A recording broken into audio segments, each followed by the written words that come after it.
Et si je vous disais que Weapons n'est pas ce que vous pensez et qui vous laissera ébranler entre fascination et malaise?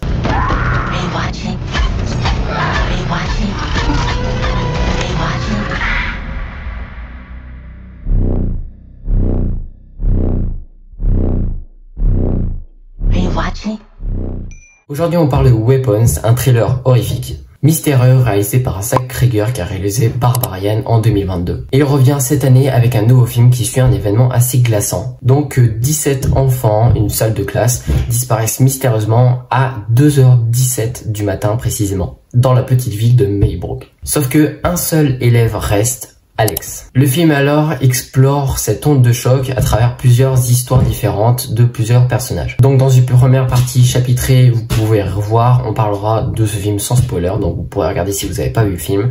Et dans une seconde partie qui sera marquée dans la vidéo, il y aura que des spoilers, donc là il faudra bien sûr voir le film avant de voir cette partie, sauf si vous voulez spoiler. Donc Weapons est sorti le 8 août 2025 aux États-Unis et un petit peu après en France. Réalisé, écrit, co-composé et produit par Zach Cregger, où il réunit un casting solide avec Julia Garner qui joue Justine, Josh Brolin qui joue Archer, Alden Ehrenreich, Benedict Wong et Amy Madigan. Dès la sortie, le film fait sensation, avec des critiques enthousiastes, des grosses recettes au box-office, donc aujourd'hui plus de 200 millions de dollars au box-office mondial. Et surtout, ce qui a marqué le succès, je pense, c'est que la tension naît dès les premières minutes. L'introduction est géniale avec cette musique pop-rock. On a un plan sur les enfants endormis à 2h17, cette horreur un peu silencieuse et à un coup, l'horreur saute, il arrive, tout se met en place pour un crescendo angoissant. This is a true story that happened right here in my town. A lot of people die in a lot of really weird ways in this story, but you're not gonna find it in the news.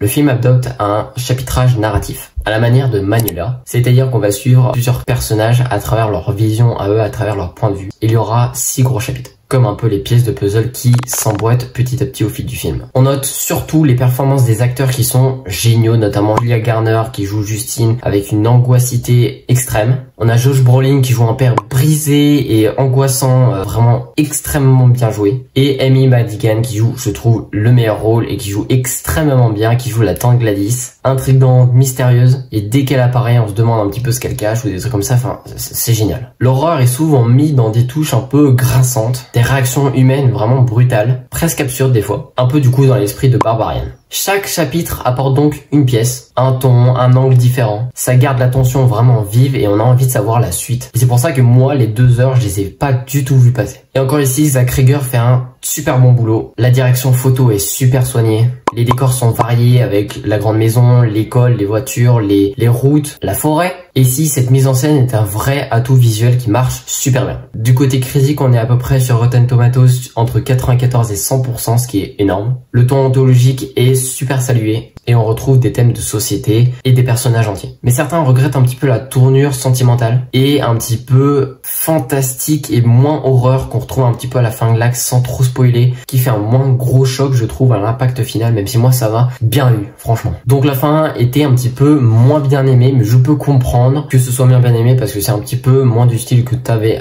eu pendant 1h30 avant le film. Mais moi j'ai adoré, j'ai surkiffé vraiment, j'ai super bien aimé avec cette fin. Donc franchement si vous voulez un film d'horreur super smart, visuellement vraiment bien maîtrisé, percutant et pas juste rempli de jumpscares vides, mais qui marche, les jumpscares franchement ils marchent super bien, et bah foncez vraiment. Seulement pour moi ces structures un petit peu échappetées, elle peut devenir vraiment frustrante si on cherche trop la logique ou la résolution immédiate. Et après tout c'est aussi sa force qu'on accepte d'être guidé par l'angoisse ou la peur. Et maintenant on passe en spoiler.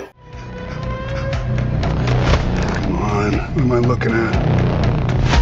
Leave the investigating to the investigators. Donc si vous n'avez pas vu le film ou alors vous voulez pas vous faire spoiler, et ben partez immédiatement, et sinon ceux qui veulent se faire spoiler, qui n'ont pas vu le film ou qui n'ont vu le film, vous pouvez rester, là c'est pour vous. Bon alors déjà, je spoil la fin, la disparition des enfants n'est pas du kidnapping, du cyber-kidnapping ni un complot, mais un rituel de sorcellerie. Donc les enfants ici en fait sont transformés en armes vivantes, comme le dit le titre VO Weapons, qui sont dépourvus d'identité et manipulables. Ils deviennent donc des instruments de mal sans propre volonté. Et du coup la coupable ce serait tante Gladys, donc jouée par Amy Madigan, la tante d'Alex, qui est vieillissante et malade, et qui cherche à détourner la mort via ce rituel, qui va donc absorber l'énergie vitale des enfants pour renaître, en quelque sorte. Dans sa structure narrative, on a Justine, la prof qui devient bien évidemment la première suspecte de tous les habitants de la ville. Et son enquête personnelle la fait rentrer dans un engrenage un peu tragique. J'ai l'impression que la scène de la voiture nous a tous un petit peu angoissés, et pas traumatisés, mais vraiment stressés à fond. Je vois sur TikTok plein de trucs, et vraiment c'était une scène extrêmement super bonne. On a ensuite Archer, joué par Brolin, qui est le père d'un des disparus, et qui est obsédé par la vérité, qui constitue un parallèle fort avec Justine. Et ensuite on a Alden Ehrenreich qui incarne un flic corrompu, un outsider dans l'enquête, qui est un peu minable en fait, ridicule, dont le point de vue éclaire un peu d'autres plans dans la ville. Et ce personnage, je trouve que c'est un peu une facilité scénaristique dans le climax final. En fait, c'est un des premiers manipulés, du coup ça va tout déclencher petit à petit, c'est la braise qui déclenche le feu en fait. Et sinon, le mystère sur l'heure 2h17, qui est omniprésent dans le film, symbolique et imprégné dans la mise en scène, c'est-à-dire que selon laquelle 217 fait référence au vote sénatorial sur les armes à feu. Le film jouerait donc bien évidemment sur une métaphore entre les enfants qui sont des armes en fait, et en parallèle avec les fusillades aux États-Unis dans les écoles. Et donc je parlais des retours juste avant du public, et la fin est très mitigée. Par exemple, certains spectateurs sur Reddit trouvent le twist final trop simpliste ou trop logique. Le film serait, selon eux, je cite, un rituel de siphonnage de vie d'enfant pour nourrir une vieille sorcière, ce qui ruine selon eux le mystère. Et franchement, je suis assez d'accord avec eux. Mais d'autres plébiscitent les idées métaphoriques plus larges, comme l'addiction, la manipulation, la perte d'innocence, le fascisme, une interprétation donc ouverte à chacun. Et donc la fin qui est un dénouement assez spectaculaire, sur une esthétique presque mythologique, avec Alex, le petit enfant qui inverse le rituel, et qui, via un cheveu de Gladys, il renvoie le sortilège contre elle. Résultat, les enfants vont courir vers elle et donc la défoncer si on veut être assez gentil. Et donc le père, assez triste, récupère son fils Matthew. Alex est convié à une autre tante compatissante parce que ses parents, bien évidemment, ils sont un peu, du coup... Hop. Les enfants sont rendus à leur famille. La voix off conclut avec une phrase de normalité, mais marquée. Et donc les enfants sont traumatisés par un petit peu cet événement, et ils ont dit dans la voix off, ils ne peuvent plus parler, plus trop réagir. Ce qui marque du coup les fusillades aux États-Unis ou d'autres trucs comme ça, avec les traumas que peut subir l'enfant, et donc ne plus jamais se relever. Et en force du coup la structure déconstruite, le mystère étouffant, le mystère en tension qui crescendo au fil du film, font que Weapons reste imprimé. Les performances des acteurs sont exceptionnelles. L'ambiance visuelle et thématique est rare dans ce genre. Seulement le passage au surnaturel peut décevoir certains qui espéraient une fin plus réaliste, et je comprends. Et quelques retournements logiques dans le scénario, avec les motivations peu claires ou des facilités scénaristiques, peuvent être décevantes. Et enfin, pour ma part, je trouve que l'histoire de Justine, donc la toute première histoire, est un petit peu trop longue, qui dure une demi-heure à peu près, et trop long par rapport aux autres histoires. Et donc on n'a pas une bonne proportion par rapport aux autres. Et je trouve que je m'ennuyais un petit peu, sauf que franchement il y avait 2-3 scènes qui étaient ultra marquantes. Je pense à la scène de la voiture ou à la scène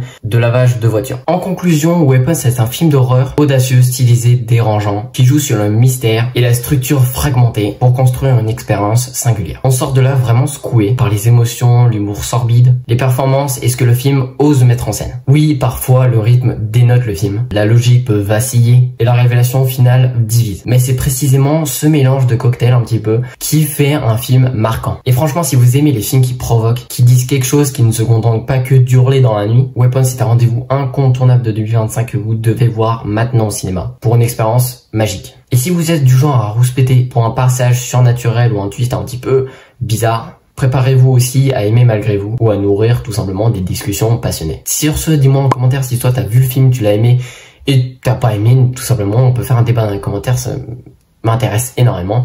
N'hésite pas à liker, à partager la vidéo à un max et à t'abonner, ça me soutient énormément. N'hésite pas à aller voir mes autres réseaux, TikTok, Twitter, Instagram et Letterboxd. Ça me soutient juste énormément, vous savez pas à quel point. Et sur ce, on se retrouve samedi prochain à midi pour la prochaine vidéo. À plus.